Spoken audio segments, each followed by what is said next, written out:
بکر صدیق نے کہا حضور آپ ٹھہریں، میں ذرا بھی آیا صفائی کر کے۔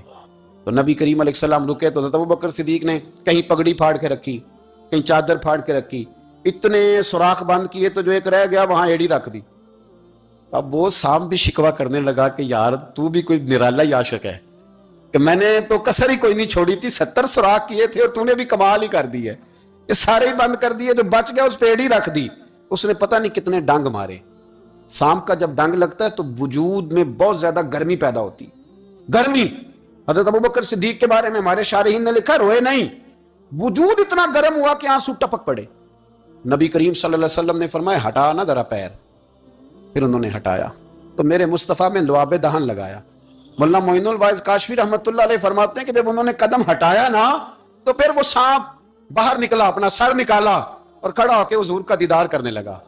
نبی کریم نے فرمایا تیرا کام ہو گیا، اب تو جا، مجھے اور ابو بکر